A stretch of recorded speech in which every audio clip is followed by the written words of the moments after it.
안녕하십니까? 네. 저희는 토요일 새벽에 이 대한민국은 놀라운 기적을 맛봤습니다. 저는 안 봤습니다. 제가 안 봐서 이긴 것 같습니다. 그래서 16강도 안 볼 생각인데, 예. 이 축구 16강 갔다고 온 언론이 난리가 났고, 기적이다, 이변이다, 막 얘기를 하고 있는데, 우리 주님이 하신 일은 얼마나 더 놀랍고 위대한 일입니까? 근데 세상 언론은 잠잠하지 않습니까? 참 통탄할 일이 아닌가 생각이 되어집니다.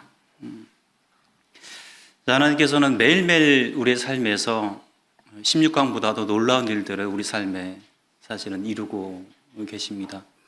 우리가 하루하루 살아가는 매 순간이 이 하나님의 은혜고, 예배 시간에 함께 나눴던 시편 117편 2절에 있는 것처럼 여호와의 그 인자하심이 너무나 크고 참 놀라운 것을 저희가 함께 찬양하기를 원합니다. 오늘은 요한일서 강의 14번째 시간 함께 나누기를 원합니다. 본문은 요한일서 5장 16절, 17절 말씀입니다. 16절, 17절 제가 읽겠습니다. 누구든지 형제가 사망에 이르지 아니하는 죄에 범하는 것을 보거든 구하라. 그리하면 사망에 이르지 아니하는 범죄자들을 위하여 그에게 생명을 주시리라. 사망에 이르는 죄가 있으니 이에 관하여 나는 구하라 하지 않노라. 모든 불의가 죄로 돼 사망에 이르지 아니하는 죄도 있도다. 성도님들, 우리 삶의 그 기쁨이 과연 어디로부터 오겠습니까? 우리 삶의 그 행복은 과연 어디로부터 오겠습니까? 우리는 어디서 그 기쁨과 행복을 과연 찾고 계십니까? 연말로 오면 올수록 너무 분주하고 바쁘고 기쁨, 행복 전혀 생각을 할 겨를조차 없습니다. 이처럼 우리는 우리의 삶을 너무나 부지런히 열심히 달려와서 우리 삶에서 어떤 즐거움이 있었는지, 어떤 행복함이 있었는지 잊고 살아가는 이런 시기인 것을 알게 됩니다. 요한일서 1장 3, 4절을 말씀을 보게 되면, 요한은 우리가 보고 들은 바를 너희에게 전함은 너희로 우리와 사귐이 있게 하려 함이니 우리의 사귐은 아버지와 그의 아들 예수 그리스도와 더불어 누림이라.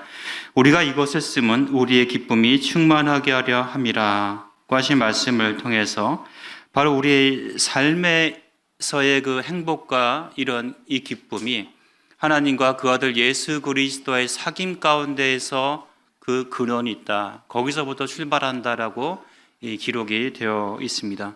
실로 요한은 이 요한일서를 통해서 하나님과의 사귐을 통한 그리스도인의 그 기쁨을, 또 진리를 통한 하나님의 그 참사랑을, 또 그리스도의 그 대적 사역을 통한 이 진실한 형제 사랑이 무엇인지에 대해서 이 교훈을 주고 있습니다. 또한 예수 그리스도의 오심이 이 마귀의 일을 멸하는 것이고, 또 하나님께로부터 난 이 자들, 믿는 신자들의 삶에서 이 거룩한 이 삶이 계속 되어 있어야 된다. 즉 믿는 사람들은 죄 가운데 거할 수가 없고 또 죄를 범할 수 없다라고 요한은 계속해서 강조하고 말씀을 하고 있습니다. 그렇다고 한다면 믿는 사람들의, 믿는 신자들의 삶의 그 기쁨의 원천이, 행복의 그 근원이 어디로부터 나오느냐? 바로 요한은 그것이 이 거룩에 있다라고 말씀을 하고 있는 것입니다.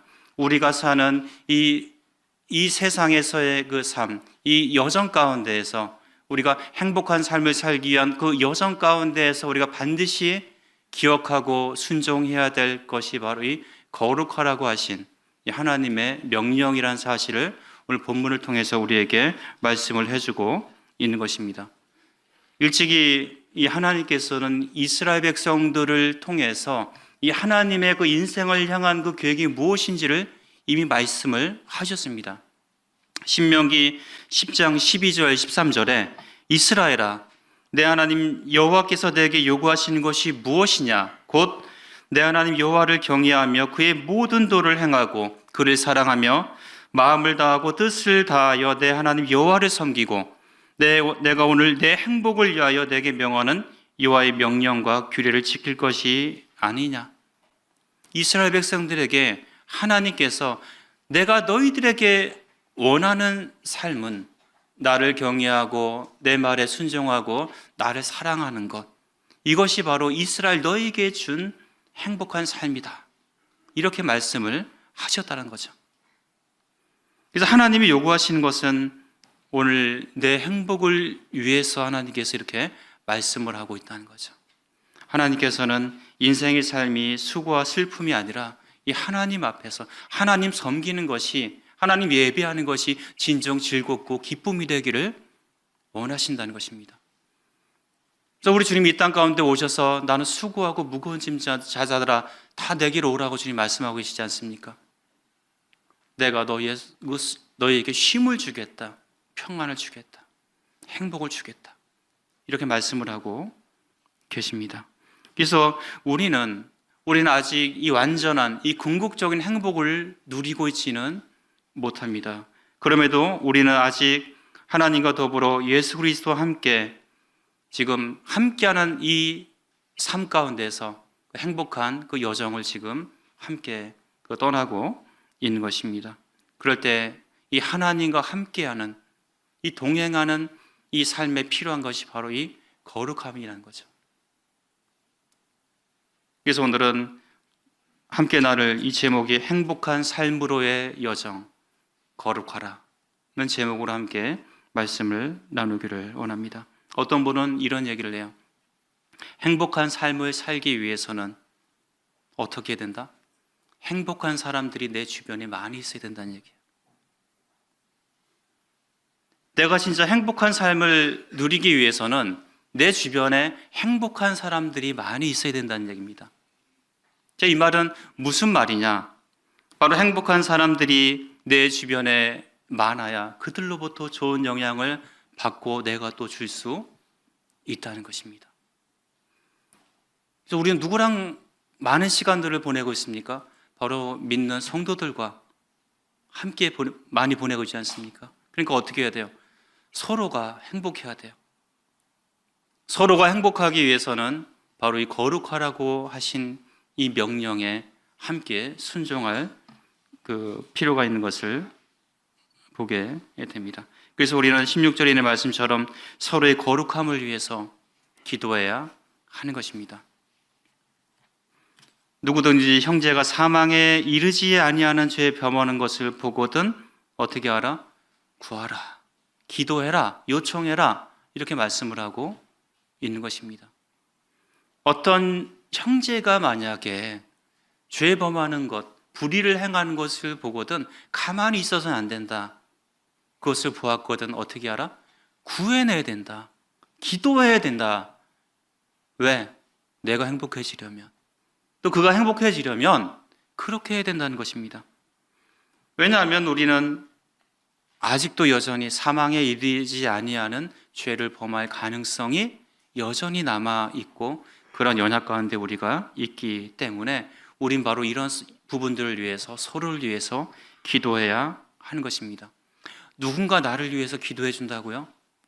이거는요, 너무나 행복한 일이에요.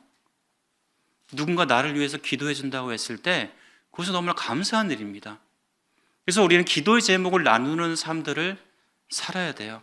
서로의 그 연약을, 부족을 나눌 수 있어야 하는 거죠.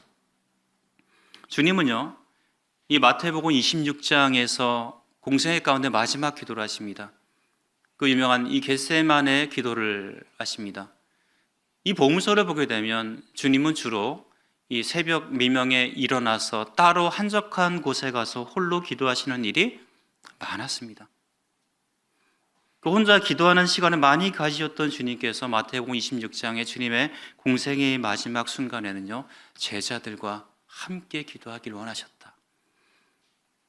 이 스승인 이 주님께서 그 제자들에게 내 마음이 지금 매우 슬프다, 고민스럽다, 죽을 것 같다, 이렇게 말씀하세요.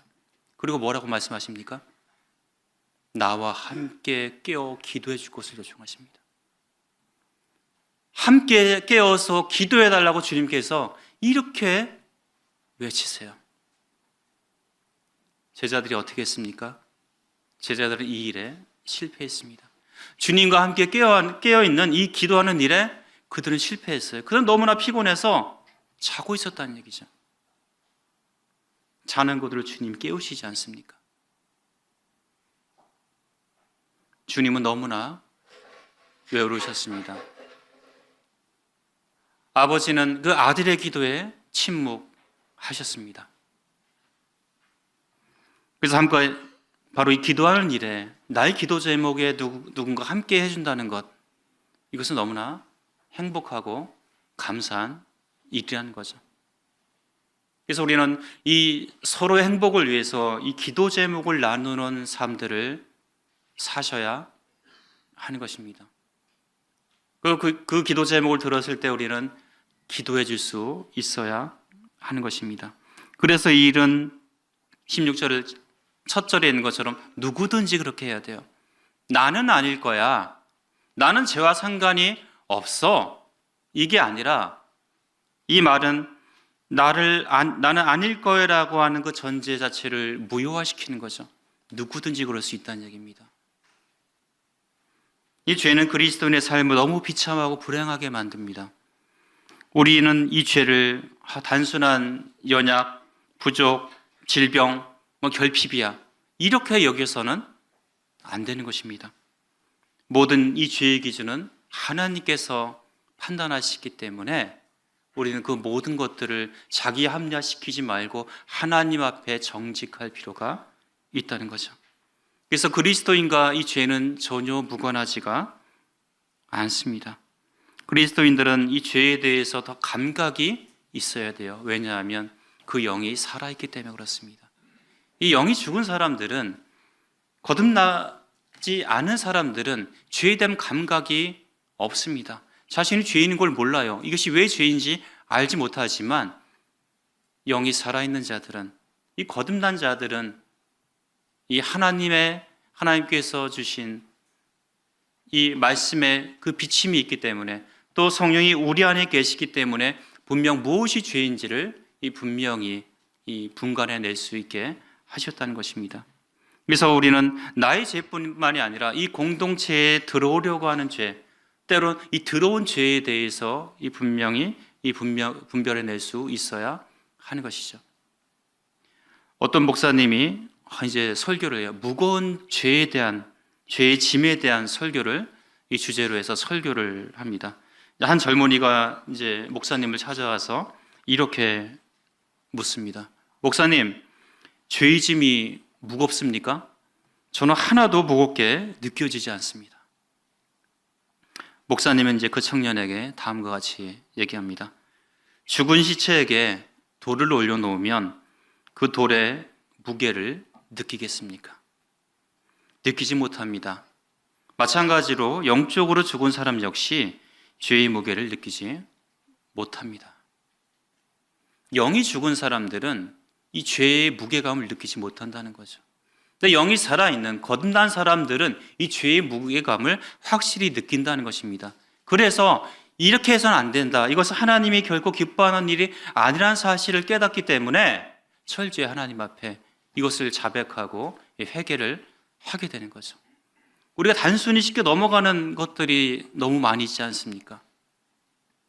여러분 거짓말을 한다든지 상습적, 고의적, 계획적으로 하는 이 거짓말들, 이것은 그럴 수 있어, 이게 아니라 하나님을 이건 뭐라고요? 죄로 여기신다는 거죠. 또 우리 입에서 쉽게 튀어나오는 욕설, 우리 청소년들, 이 교회에서는 어떤지 모르지만 학교 가면은 같이, 제가 알기로는 대부분 다 같이 하는 걸로 알아요. 입에서 막 쌍욕이 나오죠, 그죠? 저는 집에서 저희 자녀들이 입에서 욕이 튀어나오면 가만두지 않습니다. 그러나 저희 집에서 곡소리가 날 정도로 제가 엄하게 다룹니다. 그걸 죄로 여기기 때문에 그렇습니다. 저는 왜 그런 경험이 있냐면, 제가 거듭나서 고등학생 때 제가 이제 거듭났는데 어느 순간 보니까 제 입에서 막 욕이 나오는 거예요. 그래서 내가 믿는 사람으로서 내 입에서 욕이 나오는 게 과연 맞을까? 제가 여기에 대해 고민을 합니다, 이제. 근데 성경을 보니까 그게 아니에요. 내 입에서, 하나님 믿는 내 입에서 찬송과 저주가 함께 나올 수가 없더라고요. 제가 그 말씀이 제 마음에 박혀가지고 제가 그 뒤부터는 욕을 안 해요. 제가 욕을 하려고 하는 순간부터 그 말씀이 딱 생각이 나니까 저는 그걸 죄로 분명히 인식을 하고 여겼습니다. 그래서요, 죄는 버리는 거잖아요. 이 죄의 무게감이 있다는 얘기죠. 거짓말을 하고 욕했을 때 내 양심에 진짜 찔림이 돼서 하나님 앞에 회개해야 된다는 얘기죠, 엎드려서. 이 죄의 무게감을 느끼는 사람이 진정 거듭난 사람이라는 것입니다. 그래서 신자들은 분명 죄에 대해서 감각을 가지고 있어야 하는 것입니다. 그것은 연약이야, 그냥 실수였어, 이렇게 여겨서는 안 된다는 것입니다. 그리고 두 번째 것은 분별해서 우리는 기도해야 돼요. 분별하면서. 요한은 이 4장 1절에서 영을 다 믿지 말고 오직 영들이 하나님께 속하였나 분별하라, 이렇게 얘기해요. 많은 거짓 선지자가 세상에 나왔다라고 말하고 있습니다. 이 영들을 분별할 수 있어야 된다. 거짓 선지자가 나왔다, 이렇게 말씀을 하고 있는데, 요한도 여기서 분명히 두 가지를 얘기하고 있습니다. 사망에 이르는 죄와 사망이 이르지 않는 죄가 있다, 이렇게 얘기하고 있어요. 이걸 구분을 두고 있다는 거죠. 과연 왜 이렇게 했을까? 저는 기도도 분별해야 된다고 생각이 되어집니다. 거짓 선지자도 기도해요. 거짓 영을 가진 자들도요, 기도하더라 이거예요. 이단에 속한 사람들도요, 기도한다고 해요. 어떤 기도를 합니까? 하나님의 말씀이 이루게 해달라고 기도하는데, 그것이 뭡니까? 성경이 말하고 있는 정통 교리에서 벗어나는 것들이 이루어지게 해달라고 기도하는 자들이 이단에 속한 자들의 기도였다는 거죠. 그래서 모든 기도가 다 아멘이 되는 것이 아니라 기도는 분별 가운데서 할 필요가 있다는 것입니다. 그래서 우리는 아무 생각 없이 해서는 안 된다는 거죠. 어떤 범죄한 성도가 그 범죄한 일들로 인해서 그것이 이루어질 수 있게 기도해 주세요라고 했을 때 네, 알겠습니다, 이렇게 해서는 안 된다는 거죠. 어떤 성도가 기도 요청을 합니다. 제가 이제 입시를 앞두고 있는데 제가 취직을 해야 되는데 합격하게 해달라고 기도해 주세요. 얼마나 좋은 일이에요. 기도해 주겠습니다. 근데 그 성도를 봤는데 교회 잘 나오지도 않아요. 믿는 신자의 그 예배나 어떤 섬김의 영향에 전혀 참여하지 않습니다. 근데 자기가 이제 본인이 다급해지니까 기도 요청을 해요. 물론 우리 성도님들은 그 요청했을 때 기도해 준 게 더 대답하죠. 기도하시겠죠. 그런데 그 기도는 과연 누구를 위한 기도일까요? 그것이 진정 하나님의 말씀과 뜻을 이루기 위한 기도일까요? 아니면 그 기도를 이용하려고 하는 것일까요?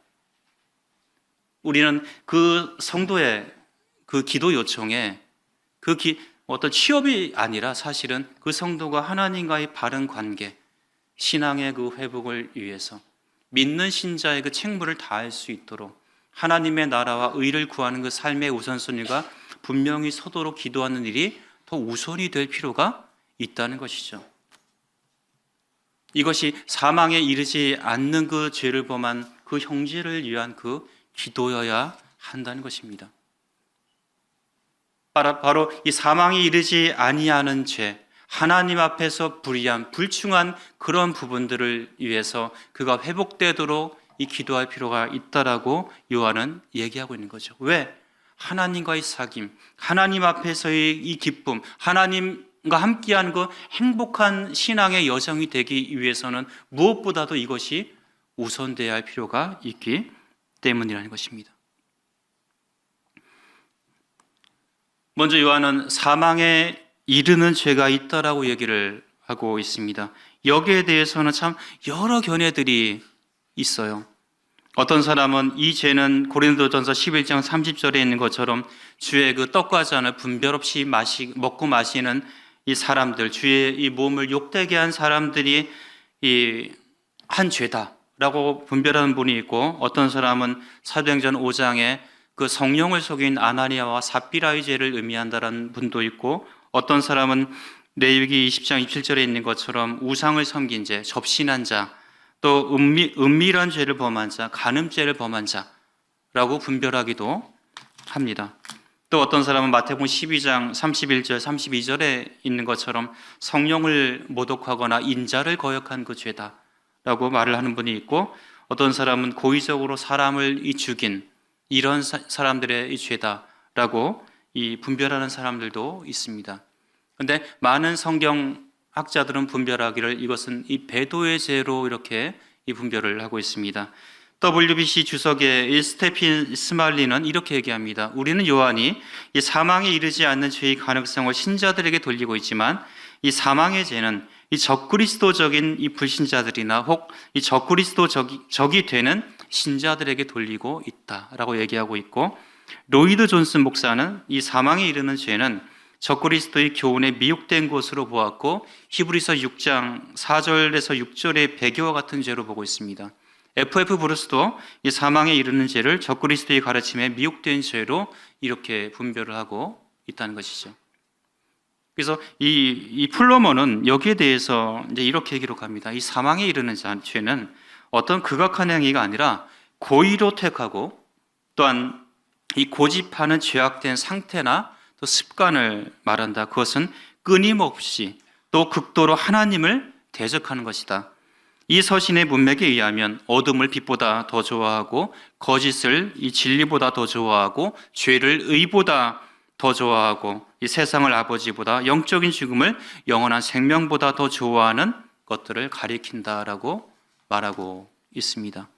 그래서 요한일서를 전체적으로 봤을 때는 실질적으로는 4장 3절이나 5장 5절에 있는 것처럼 예수 그리스도의 그 성육신과 또한 하나님의 아들 되심을 믿지 않는 이런 죄, 이런 기본적인 우리가 이 정통 교리에 속하지 않는 것들을 따르는 이런 자들을 사실은 사망에 이르는 죄를 범한 자들로 볼 수가 있는 것입니다. 근데 여기에 대해서 요한은 그런 자들을 위해서 절대 기도하면 안 되라고 얘기하는 것이 아니라, 나는 여기에 대해서 구하라고 하지는 않겠다. 그러니까 여기에 그것을 위해서 간절히 기도하라고까지는 얘기하지는 않겠다. 왜냐하면 그들은 이미 의도적으로 고의적으로 그런 하나님을 대적하기로 작정한 자들이기 때문에, 그런 자들을 위해서 영적인 힘들을 낭비하기보다는 우리는 우리 주변에 있는, 내 주변에 있는 이 사망이 이르지 아니하는 죄를 범한 성도들을 위해서, 그들을 위해서 기도하는 것이 더 어쩌면 더 나은 것이다 라고 이렇게 말씀을 하고 있는 것이죠. 그리고 두 번째, 우리는 사망에 이르지 않는 죄, 우리가 일상적으로 사실은 살다가 짓는 이 수많은 또 죄가 있을 수 있지 않습니까? 그런 죄들을 보거든 어떻게 하라? 구하라고 말씀을 하고 있는 거죠. 그래서 6절을 보게 되면 사망에 이르지 않은 범죄자들을 위하여 저에게 생명을 주시리라. 하나님께서 그 생명을 지켜주시겠다고 말씀을 하고 있는 것입니다. 그래서 그들을 위한 중보 기도를 하는 것이 바로 우리는 이 공동체의 행복을 위해서, 또 나의 그 기쁨을 위해서 사실은 그렇게 할 필요가 있다라고 성경은 우리에게 말씀을 하고 있습니다. 또한 두 번째는 17절에 있는 말씀처럼 모든 불의가 죄라고 말씀을 하고 있어요. 그래서 이 불의에 빠져서 거룩함을 잃지 말아야 하는 것입니다. 모든 불의가 죄라고 얘기하고 있습니다. 고린도전서 13장 6절에 불의를 기뻐하지 아니하며 진리와 함께 기뻐하고, 무엇이요? 사랑은. 사랑장에서 이 사랑은 뭐다? 불의를 기뻐하지 않는다. 이 사랑이란 말 대신 우리가 주님을 두면 주님은 불의를 기뻐하지 않는다는 거죠. 그러니까 주님이 기뻐하지 않는 일을 믿는 신자가 어찌할 수 있겠습니까? 거룩하신 주님께서 거룩한 삶을 살지 않는 신자들을 어찌 기뻐하실 수 있겠습니까? 불의를 기뻐하지 않는다는 것은 이 두 가지를 의미합니다. 첫 번째는 자신의 죄를 합리화시켜서는 안 된다는 거예요. 내 죄를 합리화시켜서는 안 된다. 고린도전서 5장을 보게 되면 음행의 문제로 인해서 이 고린도 교회가 어려움에 빠집니다. 바울이 이 일을 책망을 해요. 이 불륜의 죄를 저지른 이 고린도 교회 일부 성도들에게 말씀을 하는데, 5장 2절을 보게 되면 그리하고도 너희가 오히려 교만하여져서 너희가 그런 죄를 지고서도 오히려 어떻게 했다고요? 교만해졌다는 겁니다. 어찌하여 통한이 여기지 아니하고 그 일 행한 자를 너희 중에서 쫓아내지 않느냐? 아무런 조치도 취하지 않는다는 얘기입니다. 그리고 6절에서 뭐라고 얘기합니까? 너희의 자랑하는 것이 옳지 않도다. 어떻게 합니까? 그들이 오히려 교만해졌고 오히려 자랑하고 다닌다는 얘기입니다. 한번 그딴 일 가지고 얘기를 해, 교회에서. 그딴 일로 여긴다는 거죠, 그 죄를. 뭐가 그들이 잘못이야? 이렇게 얘기한다는 거죠. 오히려 큰 소리 치고 있다는 얘기입니다. 자기 죄를 어떻게 해요? 합리화시킨다는 겁니다. 우린요, 이 기준을 내 기준이 아니라 하나님의 말씀이 기준이 되어야 되고 하나님 앞에서 선한 양심을 가지고 행동해야 하는 거죠. 그래서 하나님 말씀이 반드시 내 삶의, 내 행동의 그 기준이 돼야 하는 거죠. 그렇다고 한다면 아무 자랑할 것이 없어요, 나는. 말씀 앞에 내가 무엇을 자랑할 수 있겠습니까? 그 죄를 합리화시키고 그것을 감싸 안으려고 하는 그 태도조차도 결국 용납해서는 안 된다는 것입니다. 불의한 일을 행하면 불행하게 됩니다. 내가 고통스럽고 내 가족이 고통스럽고 이 교회가 고통스럽게 되는 일이라는 거죠. 자기 합리하면 안 돼요. 두 번째, 또 타인의 불의를 기뻐해서는 안 된다는 것입니다. 요한복음 8장에 서기관과 바리새인들이 간음증에 잡힌 여인을 끌고 와요. 이들이 하나님의 그 율법을 거룩히 순수한 마음에서 지키기 위해서 그 여인을 끌고 왔을까요? 아니에요. 이 여인의 그 불의한 행동을 보고서 누구를? 예수님을 올무에 빠뜨리기 위해서 시험에 들게 하려고 끌고 온 거예요. 불의한. 그래서 이 여인의 불의한 행동을 그들은 어떻게 했어요? 자신들의 그 정적을 제거할 이 도구로 사용하기 위해 끌고 왔다는 거죠.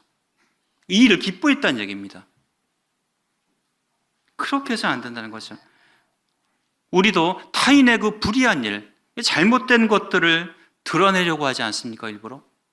그런 일들을 내 자신을 드러내는 일에 사용하려고 하지는 않습니까? 그렇게 해서 안 된다는 거죠. 이 불의는 이 거룩함을 잃어버리게 하는 것이 우리는 잊지 말아야 하는 것입니다. 또한 거룩한 삶을 살아가지 않은 신자는 불행합니다. 기쁨 없어요. 교회 나와도 예배 드려도 아무런 감각이 없는 겁니다. 이것이 기쁨인지 행복인지 모르는 거예요. 말씀을 들어도 아무런 감각이 없고 예배를 드려도 아무 감각이 없고 죄에 대해 얘기해도 아무런 감각이 없습니다. 구원의 즐거움, 예배의 행복 모른다는 거죠. 윌리엄 맥도날드는 신자주직에서 이 본문을 이렇게 얘기합니다. 모든 불의가 죄다. 그리고 사망에 이르지 않는 죄가 있다. 자신의 행동에 주의하지 않는 것이 우리 자신과 다른 사람에게 온갖 불행을 불러올 수가 있다. 즉 거룩한 삶을 살지 않는 것은 믿는 신자의 삶을 불행하게 만드는 것입니다. 죄는요, 우리를 너무나 힘들게 합니다. 이 죄는 성령을 근심하게 하고 우리의 기도를 응답받지 못하게 하고 우리의 영적인 힘을 빼앗고 우리의 기쁨을 빼앗고 하나님의 이 징계를 유도하게 하고 하나님과 또 나와 성도와의 이 교제에 어려움을 끼치게 하는 거죠. 우리가 하나님 안에서 영적으로 누릴 수 있는 모든 것들을 앗아가는 게 이 불입니다. 이 죄입니다. 그럼에도 여기에 대해서 우리가 아무런 조치를 취하지 않는다면, 여기에 대해서 어떠한 기도도 하지 않는다면 우리가 이 거룩하신 그 하나님 앞에서 어찌 온전히 설 수 있겠습니까? 신자의 행복한 삶을 살아가는 그 여정이 진정 행복하려면 거룩한 삶을 살아가는 그리스도인들이 내 주변에 많이 있어야 된다는 거죠. 진짜 내가 행복해지려면 내 주변에 행복한 사람들이 많아지고 내가 거룩해지려면 내 주변에 이 거룩한 성도들이 많이 있어야 하는 것입니다.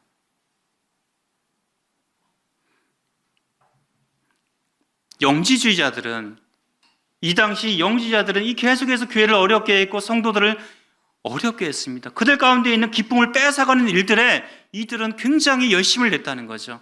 그들은 자신들이 하는 그 행동이나 자신들이 짓는 그 죄는 어떤 경험적인 지식을 증가하는 것이지 그것은 결코 악한 일이 아니야. 그것은 더욱더 의를 증진시키는 일이야. 자기 합리화를 시키고 있었다는 거죠. 이런 궤변에 대해서 요한이 단호하게 얘기합니다. 모든 불의가 죄다라는 것입니다. 딱 이 한마디예요. 모든 불의는 죄라고 얘기를 하고 있습니다. 요한이 앞서 무엇을 얘기하고 있습니까? 의를 행하는 자마다 하나님께로부터 난 자다. 하나님께로부터 난 자는 의를 행하는 자다는 거죠. 의를 행하는 것이 뭡니까? 하나님의 뜻대로, 그 말씀대로 사는 것이 않습니까? 우리는요, 은사를 따라 섬기는 것이 의를 행하는 것입니다. 또한 신자의 그 책무를 다하는 것이 의를 행하는 거예요. 우리의 예배와 또한 집회의 그 참석과 말씀과 기도의 삶과 이런 기본적으로 해야 될 믿는 사람들의 삶을 살아가는 것이 의를 행하는 것입니다.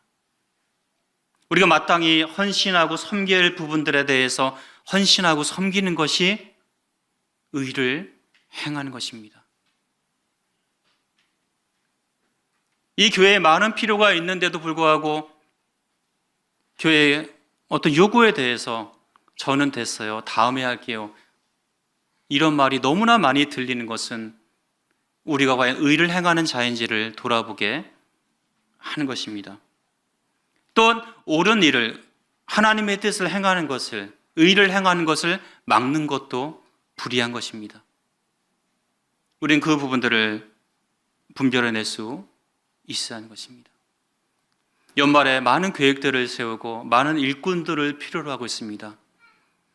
근데 안타깝게도 많이 들려오는 소리가 됐어요, 저는 아닌 것 같습니다, 다음에 할게요, 이런 얘기들이라는 거죠. 나는 주님 내게 주신 은사를 나는 이 교회 가운데 어떻게 섬길 것인가, 나는 어떻게 의를 행할 것인가. 지금은 이런 일에 이 개인주의가 아니라 이 공동체가 어떻게 함께 주를 섬겨갈 것일까, 이걸 고민하는 시대여야 된다는 거죠.